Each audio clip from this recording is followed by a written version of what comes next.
여러분 안녕하세요. 서핑 읽어준 남자 송민입니다.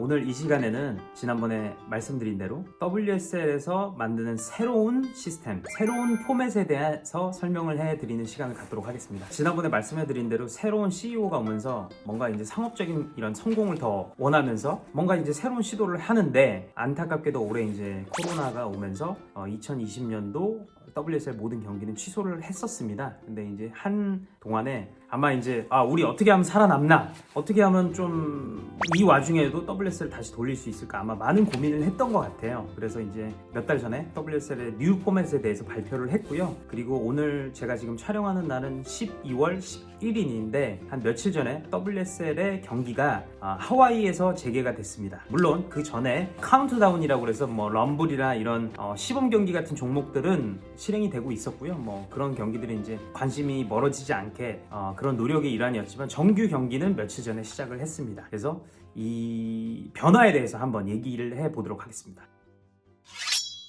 첫 번째, WSL은 기본적으로 남녀 평등한 상금 이런 거를 좀 추구를 하고 있어요. 근데 그동안 남녀의 차별하는 차별이 존재했던 부분이 있었는데, 그 부분이 뭐냐면 1년에 챔피언십 투어의 경기 개수였습니다.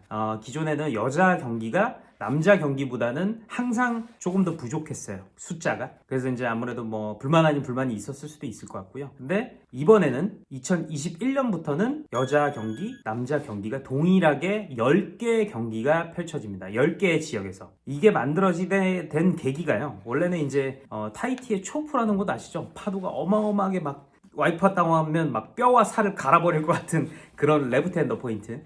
그 경기, 그곳에서는 원래 좀 약간 안전상의 이유 때문에 남자 서퍼들만 경기를 했어요. 여자 서퍼들은 경기를 안 했습니다. 그래서 거기서도 여자 경기가 내년에 최초로 벌어지게 되고요. 그리고 물론 다른 지역에서도 남자가 열리는데 여자가 안 열리는 경우도 있었습니다. 근데 내년 2021년 투어부터는 타이티에도 포함이 되면서 10개의 경기가 펼쳐지게 됩니다. 그래서 첫 번째 경기는 하와이에서 펼쳐지는 경기를 시작으로 12월부터, 그리고 마지막 경기는 8월 달에 종료가 됩니다.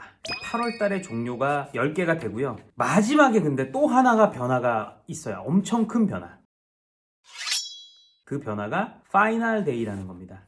이 10경기를 통해서 상위 남자 서퍼 5명, 여자 서퍼 5명을 뽑아서 마지막 날 그 5명이 플레이오프를 펼치게 됩니다. 단판 승부로. 여러분 아시겠지만 사실 플레이오프라는 개념 우리나라 스포츠에서 굉장히 좋아하잖아요. 사실 어떻게 보면 약간 미국적인 개념인데, 유럽이나 이런 데서 보면은 예를 들면 축구나 이런 것도 플레이오프는 없잖아요. 그냥 이제 시즌이 지나고 그게 이제 합산 점수를 하는데, 우리나라나 미국의 이런 프로 스포츠들 보면 플레이오프 제도가 굉장히 많아요. 근데 사실은 이게 플레이오프가 굉장히 재밌잖아요. 상위권 팀들이 모여서 결승을 다툰다. 탁탁탁탁탁.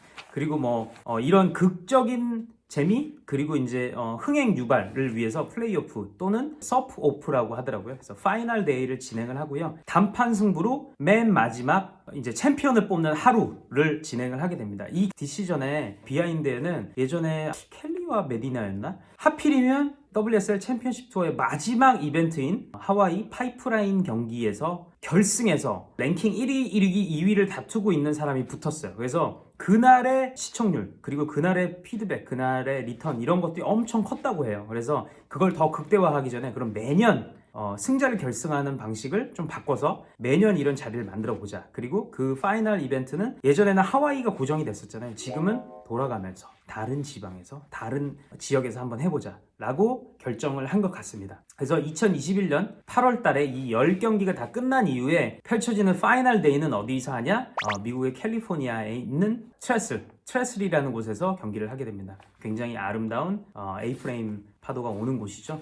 기존에도 이제 WSL 챔피언십 투어에 포함이 돼 있던 지역이고요. 그래서 굉장히 큰 기대가 되고 있습니다. 그날은 아마 다 보시겠죠? 탑5가 진출하는 진검승부 기대해 보셔도 될 것 같습니다.